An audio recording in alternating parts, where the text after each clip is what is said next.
That means I can comfortably still live my life, still provide for my grandchildren, visit my kids occasionally, have my life, right? And be able to afford this relationship. But a lot of us don't do that. We're either embarrassed that we don't have enough. We want to please whoever's asking us for the money. This is how cons work. A con man really counts on the fact that we might feel shame or embarrassment, or we don't have anyone to talk about finances with. Well, there's so many of the scams out there, grandmom in jail scam, and there's so many of them. It's time for us to have Paul on the show sometime, right? We'll have to call Paul and get him. To call Paul. Call Paul. Did you plan for this, or did you miss? When life demands answers you can't dismiss, will you be ready when the trumpet blows? Do you have the blueprint for life's unknowns? Hi, Ron. So give it your all, Marguerite. Yeah. Giving her all is what this one is called. Gary, 47, has recently begun caring for his mother, Dolores, 78. Dolores has lived alone until now, and since retiring, has spent the majority of her time at her local church, the same one she's been going to since childhood. She likes to be involved in the community and often volunteers her help at church events. During the most recent holiday season, Dolores was so busy coordinating holiday activities that she decided to temporarily rent a room at a motel close to the church so as to save time and gas. She was so busy, in fact, she couldn't make it to her own family's holiday gathering, opting instead to help the pastor prep for Christmas Mass. Gary understands his mother's need for community and was glad to hear her many stories and accomplishments. He had personally stepped away from the church upon reaching adulthood and is currently not religious, but still holds the church in high regard. That was until his mother's accident. Dolores had just spent the day at the Easter Sunday potluck and was driving home in bad weather when a fallen tree caused her to veer off-road and roll into an embankment. She survived, but received significant damage to her head and spine.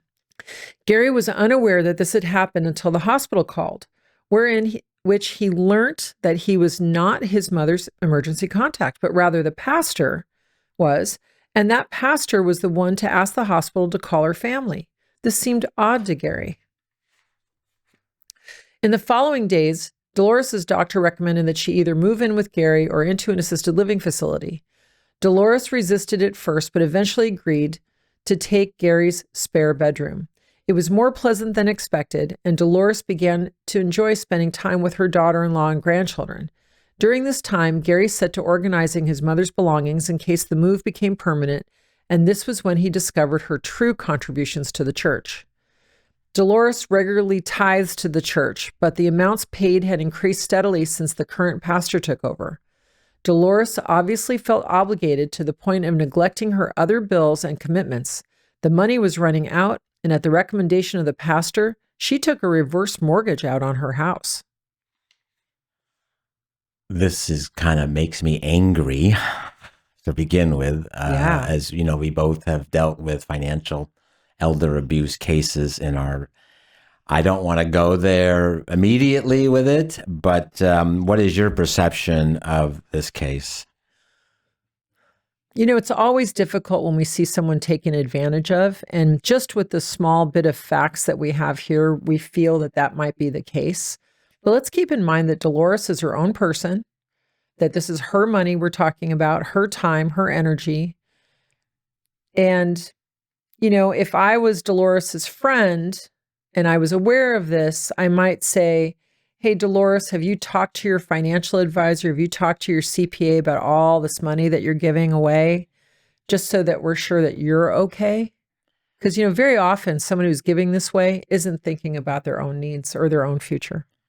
But that for the pastor to recommend a reverse mortgage, that's overstepping. That feels like it. It really does. And we don't know his relationship to whoever the reverse mortgage vendor is. We don't know how often he's done this. I feel that once someone becomes an elder in the community, the the church's role is really to make sure everyone in the community is safe and getting their needs met. And to not involve a professional third party, and I don't mean the reverse mortgage salesperson. And, reverse mortgage in of itself is not a bad thing. Correct. But it is a very serious financial product. And it does change the consequences of what happens to that real estate, which is likely the most valuable, largest asset in a family's holdings, right?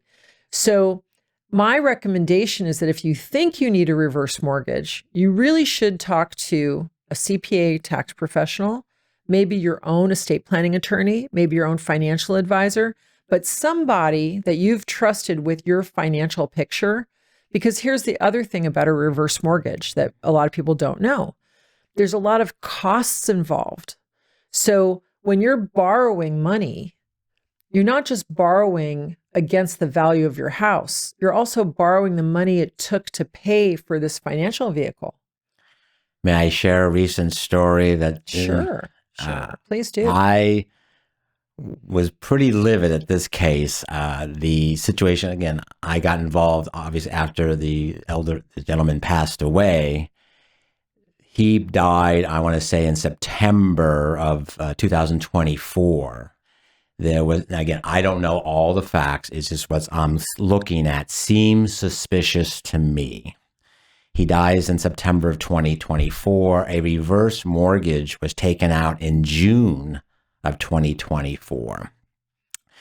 Supposedly he had cancer. I don't know if he was diagnosed given it's cancer, I'm going to make that assumption he was diagnosed prior to June of 2024. So you're saying that he might have gotten his diagnosis, then took out a reverse mortgage, knowing he had a little time left given the diagnosis. My concern, my anger, sort of speaking, again, was that did the reverse mortgage person, and I know there's totally legit reverse mortgage situations. In this situation, did that reverse mortgage person know of his client's diagnosis? Because the upfront cost to obtain the loan was over $23,000. I just want to say in defense of all of us professionals, okay, we only know what we're told, right? And that's such a private bit of information. And most people, in my experience, don't equate their health picture along with their long-term financial picture. And that's part of why we're doing this show and part of why we're informing people. We want people to take a much more holistic view of how they want their life to go, what's going on with them now, and getting the right kind of professional help to see you through to the future that you want to have. And again, reverse mortgage of itself, it's just another financial product like annuities, like some of the other things that we hear about all the time.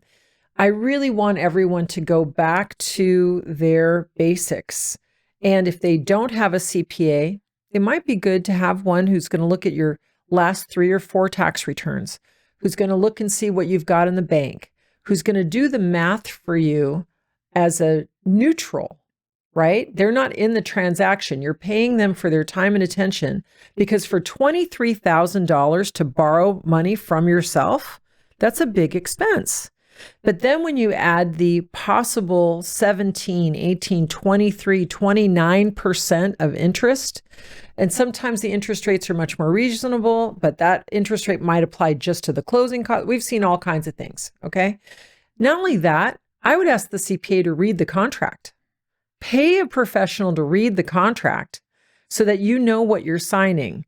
Because I don't know about you, but I need 14-point print to read comfortably, right?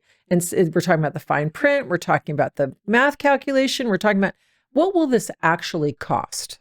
That would hold true if someone's moving into a senior living community, Sure.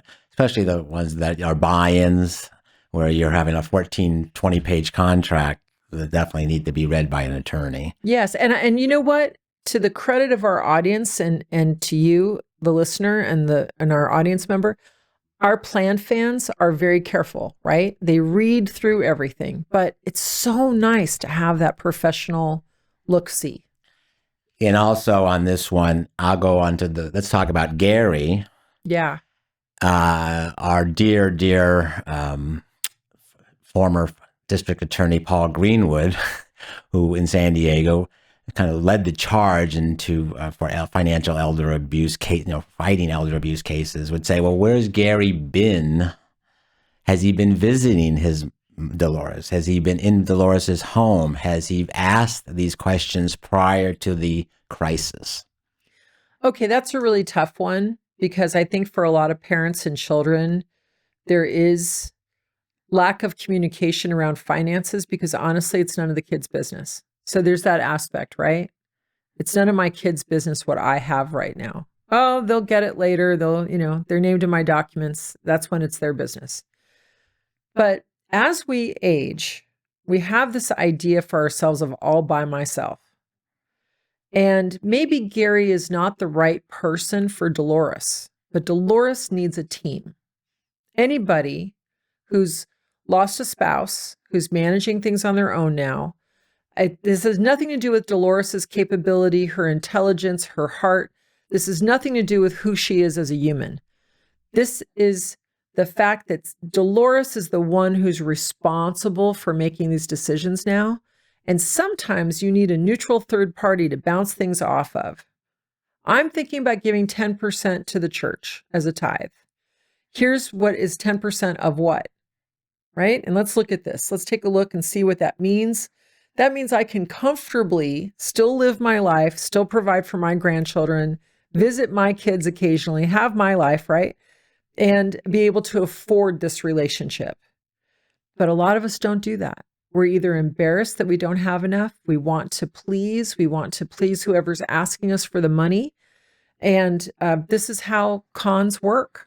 A con man really counts on the fact that we might feel shame or embarrassment, or we don't have anyone to talk about finances with. Well, there's so many of the scams out there, and we can go deep dive into that on another podcast. Sure. On the grandmom in jail scam, and there's so many of them. It's time for us to have Paul on the show sometime, right? We'll have to call Paul and get him. To call Paul. Call Paul. go, not Saul, but Paul.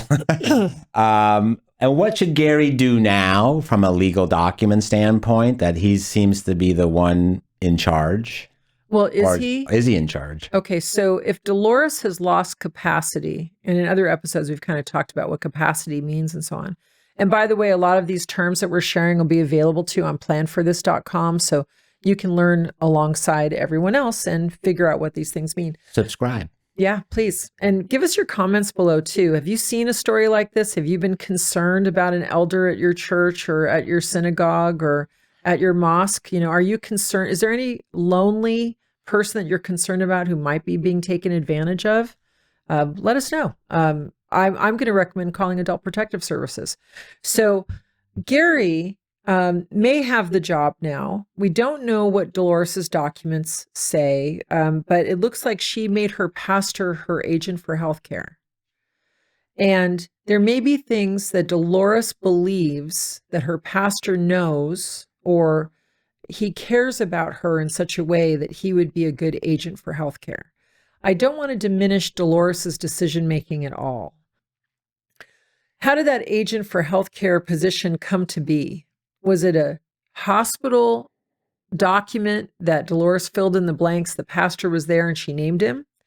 Does it match her existing estate plan? Because that's the other thing too, Ron, that happens for a lot of people. You get caught up in the emergency and you might forget that you've already signed this kind of document. You already have this. So here's one of my recommendations. When you get your estate plan done, make sure that your advanced healthcare directive is copied and given to your primary care physician.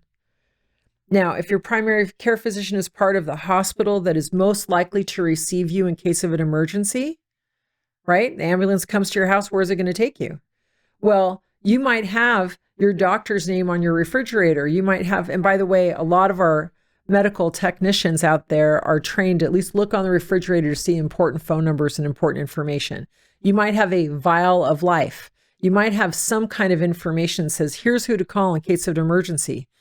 And so my point is that if you've already filed your advanced healthcare directive with your primary care physician in your hospital, it's more likely that that person that you picked is going to be called if you're in need. And you have to prepare for that. And you have to really sometimes even direct the ambulance, I want to go to that hospital. You might not be in any condition to do that, which is why some of my clients have developed sort of an in case of emergency thing that goes on their refrigerator, because that tends to be where we keep our important phone numbers and things. It's how it is. I know you might have a very beautifully decorated, yeah. I know that. But keep in mind somewhere that you got to have it someplace where it can be found. And Vial of Life can even be on somebody's front door, especially if you're at a senior community. So Gary's discussion now is to update. I mean, she seems to be enjoying this. So again, we talked about some new documents on behalf of Dolores, naming Gary as agent for healthcare, and maybe a successor trustee. If Dolores wants to. And that's the thing too about estate planning. This is a voluntary exercise. Now, if Dolores does nothing and she doesn't have an estate plan and there is a real crisis, eventually Gary's going to find himself in probate court. And this is why we're trying to talk to Dolores before this happens, right? So I know you're out there, Dolores. I just want you to think about this in terms of logistics. You might not want your son managing the checkbook because you feel that he's going to now become the boss of you. And nobody likes that, right? You are not the boss of me, right? Nobody likes that. I get that. But at the same time, you have to think logistically about how it's going to work. And you have to do it while you feel healthy. And you have to do it while you're clear. And going back to we can take it away. We don't have to say the church. It would be any nonprofit organization trying to take, whether was he taking advantage of, should he or she within that nonprofit organization, church, whatever, have done more investigation before they accepted that money? Is that I'm not a legal expert on it. I'm certainly not, but is that what's going to happen? I haven't really seen that in my experience. All of these case studies that we're presenting are based on real stories. And I can tell you that in my limited experience of dealing with clergy who have taken this extra step to get more out of their parishioners, they don't take, the couple of people that I've dealt with, did not take the extra effort to ask, is this okay with your family? Is this okay with your lawyer? Right? I mean, you're being offered funds. You need the funds, right? And somebody says, oh, I'll write that check. You take the check. So we are at liberty, right? We are still in a country where we have the pursuit of happiness, life, liberty, and the pursuit of happiness. And if it makes you happy to give it away, it's yours to give away. I just want you to do it with clarity. I just want you to do it with some forethought. I want you to plan for this. I want you to plan for the fact that that money may be gone and there'll be no one left to help you once you're out of money.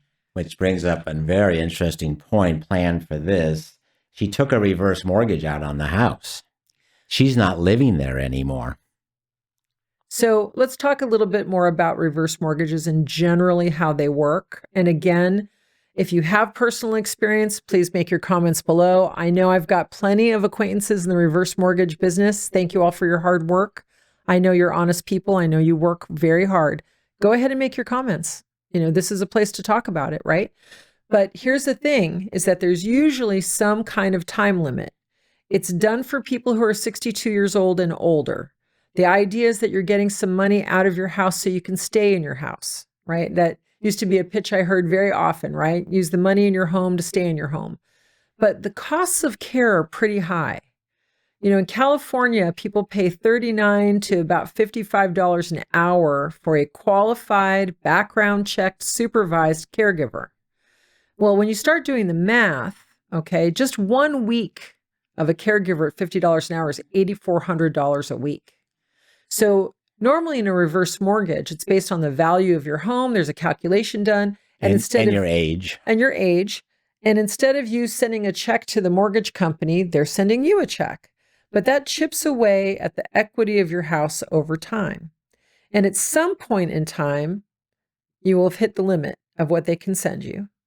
At some point in time, if you can't live in your house, because now you must have the care available at a skilled nursing facility, or you move to assisted living because that's how the economics work, you're not receiving those checks anymore from the bank. In fact, you'll be forced to sell. And it could be a 90-day period. It could be a 6-month period. Maybe you're out temporarily and you come back. How do they know that you've left the house? Well, that depends on the reverse mortgage company and how they manage that. But they will find out that you're not at the house. They always seem some way to find out. Right. They'll find out. And then add on top of that, that also means if they sell the house, you might not get anything out of that transaction. Right. The equity is being eroded over time. Not only by the loan itself, but also the interest you're paying for that loan. It's compounding interest on top of interest.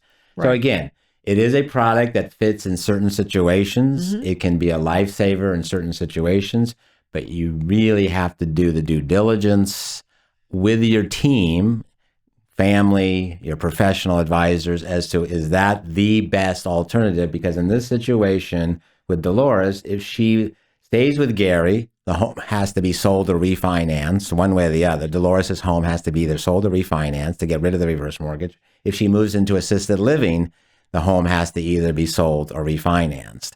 So one of those two things are going to happen. And we don't know what her resources are, but it sounds to me like she's given so much away that she might not have enough for her to live independently. And, you know, independence is very important to most of us. We really feel that. We think about it. And you are dependent on other people. And so you have to figure out how a weakened, more vulnerable version of you is going to have as much independence as possible by building the team now.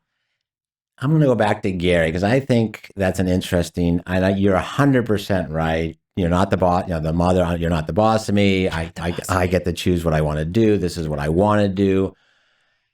How would Gary start that conversation or start the road to opening up the situation to learn more about what his mother is doing? You know, my general suggestion about that is get your own estate plan done before you start talking to your parents. You know, if you don't understand the emotional trial that getting your estate plan done involves, and if you have kids, you're a better parent if you actually get your estate plan done. You know, if you're cohabitating with someone that you love, that you care about, and you're not married, you should still get your estate plan done. 1, for yourself, and 2, so that it's not a shock and a terrible thing to the person you're living with, right? I mean, there's just so many uses of having an estate plan. So regardless of your personal situation, before you approach your parents, please get your own estate plan done. I love that idea. And I'm thinking if Gary has his estate plan done, he's open to sharing the journey that he went on through by listening and watching Plan for This. He went out and got his estate plan done and is very satisfied and empowered by what he's done. Right. He could share that with Dolores and show the impact that it's having on his finances. And maybe she would open up her concerns. Maybe. And maybe not. But here's the thing for me, and this happened with me and my dad. You know, so I was my dad's only child. For my natural mother, I was one of 4 children. You know, so my parents split up very, very early in my life. So I'm part of a blended family and so on, and we don't have to go into those details, but here's why I'm bringing it up. My father was an aircraft mechanic in the U.S. Navy. Thank you for your service, sir. He was a systems analyst. He was one of the smartest people I ever knew in my whole life. He had 12,000 books in his home. He read most of them. And my dad, even in his cancer days, even as he was in hospice, ordered more books. You know, that's the optimist, right? He keeps ordering new books. But his desire for education was really strong, and it's a family value that I grew up with. So I get my estate plan done, and to protect my little boys, that was really my aim to do that. And then I went to my dad and said, Dad, have you done this? And he said, well, you know, before my wife died, you know, I got this and I had that. I said, but she died. Well, it turns out it was her trust, and he was trustee of her trust. And they got her trust done while they were living together. And she was the one who had money and she owned the house. And he was concerned that something happened to her, that he wouldn't be able to live there anymore. Well, she answered that before they got married. She answered that by getting an estate plan done so he could stay in the house no matter what. Beautiful thing, right? Clearly they were in love with each other. They only got married when she was diagnosed with cancer. And she was looking at a very limited time. And they had changed states because she got an amazing job, right? So there's my dad kind of floating along with life, right? And so he didn't think about his own estate. He didn't own property. He didn't own anything. That was all his wife's, right? So now here he is, and he has his own problems with cancer. In fact, he got the very same cancer that she had been diagnosed with. Wow. And so I'm sharing this with you because it's so important. Each of us has a right to give it away, to do whatever we want with whatever bounty we've built up. That's our right. But we want to be smart about it because we don't know if there's going to be that tragic incident that takes away our clarity, our ability to think for ourselves. We have to put on our own oxygen mask. I equate oxygen masks on airplanes with your estate plan. You've got to put your own mask on first before you take care of anybody else. So that's what I did. Dad, I got my own estate plan done. I'd like to talk to you about yours. And he was like, mine? Yeah, I guess maybe daughter, we should probably talk about that. So he respected that enough to open up. And he knew that I was in this profession, which helped a little bit. But my dad was really smart. And when I made a suggestion to him that he needs an attorney, he asked for a list of attorneys so he could interview them. He didn't want one I picked. And I really respect that. I agree with that. So on his second or third meeting with that attorney, I was invited because he decided he wanted to have me as his successor. And I got to tell him, Dad, you know, that gives me a conflict of interest, right? I mean, I'm going to do my best for you. I'll deliver accountings to you. I'll do whatever I can. But, you know, it's natural that I would. And he's like, how would you have a conflict of interest? So we talked about it. I'm his sole beneficiary. It's going to cross my mind. What's this going to cost me? It's only fair. Now, how I act on that thought really makes a fiduciary or unmakes a fiduciary, right? And this define fiduciary. So a fiduciary's role, a fiduciary like me, I have to put my client's interest before my own. I was committing to my dad that I would put his needs before my own. And I got tested. You know, not long after that meeting with the attorney, Dad had a bad bout, no more chemotherapy for him, but he got really sick and we decided it was time for him to go on hospice. And I'm standing in the driveway with the care manager who's explaining to me what this is going to cost. And the thought crossed my mind. How much is this going to cost me? Now, remember, I'm a new business owner. I'm a single mom. I'm managing his house and watering his fruit trees and vacuuming and doing his laundry. I'm taking care of my house. I'm moving my kids around to their sporting events and to school and everything. I mean, my life was really full at that moment in time. And I felt so bad. I had a dark night of the soul because that thought even crossed my mind, even knowing what I know, even in the profession that I'm in. So here's the thing. We're human. We're people doing the best we can with what we know at the time. And we have to make room for the fact that we might not know the answer. So what did I do when I had that question? I actually went to my business partner, who is also a fiduciary. I went to an attorney that I had worked with on many different cases and said, oh, I had this moment. I mean, I was honest about what I was feeling and thinking. And the answer was, let's do an accounting for Dad. Let's have Dad see what this is going to cost. Let's show it to Dad. As much as he's able, wherever his ability is, he deserves to be informed. So now we're going to go back to Gary and Dolores. If Gary's going to take this job to be the person for Dolores, he has to expect to do an accounting and bring it to Dolores so she can see it. You know, he has to take a professional attitude about what administering Dolores's estate, not Gary's future estate. Right? Dolores has to come first. So Gary, this is not your money, but are you able and willing to take on the fiduciary role to support your mother's wishes. Yeah. Yeah. And that's the challenge for any family member who becomes trustee, any family member who's the executor, because it's not just the parent that you have to answer to. You may have to answer to your fellow beneficiaries. So understand, we're talking about having two different roles in the same trust and estate, right? You might be a beneficiary, someone who receives the benefit after someone passes away. And you also might be the trustee, the one who's supposed to be the fiduciary, putting your parents' needs and even the other beneficiaries' needs before your own. And yet you're wearing both hats. So Gary, if your mom wants you to be successor trustee and all of her wealth, whatever might remain at the time of her passing, goes to the church, can you live with that?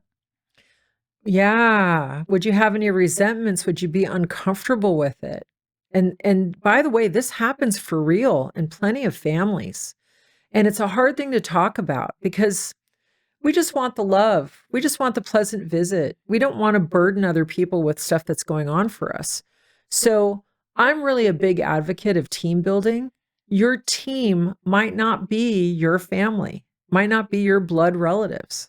It might be someone else. Maybe it is your pastor, but you got to get things checked out by a third-party professional, right? We want clean transactions. The investment up front is going to save not just the monetary savings of ending up in litigation in court. It's just the human toll it takes on families if it's not done properly up front. Yeah, and not all families can talk about all topics. And I'm saying that out loud. I know that that's true. And that's why we invite you to join Plan for This, be a subscriber, share your stories, tell us your stories, and it's going to resonate with the audience. Oh, and by the way, when you become a PlanFan at planforthis.com, you get to anonymize your name. We want you to pick some other handle and so on because we want you to be free to talk about stuff. I recognize if you put a comment down below for this video that you may not be entirely private. So give that a little thought. You might need a new email address for dealing with these topics until you've sorted it out and decided what you want. We welcome it. Yeah. Thanks so much. Thank you. Independent Trustee Alliance is a proud nonprofit sponsor of Plan for This. If you are considering serving as a trustee, please visit trusteealliance.com to learn more about this complex and sometimes overwhelming job. trusteealliance.com. Plan for This thanks the Estate Sale Warehouse for all their amazing service and support. Entire home cleanouts, inventory, appraisal, auctions, sale of fine art and classic cars. Learn more at estatesalewarehouse.com. I want to really thank all of our Plan fans that submit their stories and their questions. We can't do this show without you. We're doing this show for you. We're not selling our services. We don't sell estate plans. We're not selling trustee services. We just want to be sure everyone gets a really good education. And so here's one of our PlanFan questions that came in. Hi, Marguerite and Ron. My daughter was diagnosed with lung cancer, but don't worry, she currently is in remission. My question has to do with our generous church community. I set up a GoFundMe page to help with bills, but our community gave much more than we needed. Now that she's out of the hospital and healthy, what should I do with the extra cash? Do I have a responsibility to give it back? Wow. I don't know the answer to that. Yeah, that's a real puzzle. Because how do you divvy it up? Well, and let's talk about what extra cash means, right? Because you could close down the GoFundMe page and say, thank you, we've received enough. That would be very kind. And this was given by people who wanted to help, which, is greatly appreciated. Maybe you want to create an endowment. Like, does your church or your place of worship offer other charitable efforts? Is there some way that the funds could be used so that it's in benefit to other families? Maybe there's someone else who's suffering who doesn't have a family to do a GoFundMe page in your particular religious group. However you're in community, however you're in an extended family, I think being honest with people, one of the problems I see with GoFundMe, especially like for things like funerals and stuff like that, each of us has a responsibility to plan for our own future. Each of us has a responsibility to do the best we can to set aside funds to save a bit for a rainy day, right? But not all of us can do that. And so we have this community way of helping each other out when help is necessary. And I love the question, and I really appreciate the heart that the question has been asked with. But I would also say, I think you should talk to an attorney. I think you should talk to your CPA. You know, you've received funds that could be considered income. Yeah. Is it income over and above? Oh, it might be. It might be considered income. And then to whom was these funds delivered? I mean, is it to the parent who's talking about it and the one receiving the funds and then paying bills for daughter? I mean, how things are deductible, how things get managed in terms of our tax returns and so on. I have a lot more questions here. Yeah, I don't know because it's a charitable donation from the giver that it would be income, but if it's over and above a certain number that's now goes into a Schwab account. Well, let's keep in mind too, the people receiving the funds are not a nonprofit organization. Not a nonprofit organization. So, right. yes. So it doesn't mean that the funds given are deductible. That's right. Right. So I think that a little more consideration has to be given. There might be counsel that the church has. When I say counsel, I mean a lawyer. There might be a lawyer hired by the church to deal with some things. There might be an attorney you hire yourself. But you could have a big tax implication here for the money that you received because it's not deductible by the givers and it's not deductible by you. That's right. So I don't know if GoFundMe has an FAQ page or... That'd be worth looking at. And I don't know how you'd give the funds back. Yeah, there's no way to divvy the... And there's also the concept of pay it forward, right? You know, you've gotten more than you need, and now you're sharing it with other people. You know, so I really appreciate that we get to have these conversations as part of the plan for this community. And I don't have a solid answer. I just have more questions, but I hope they're helpful. Thank you. We hope we help. Money management and legacy. Will you be ready for life's decree?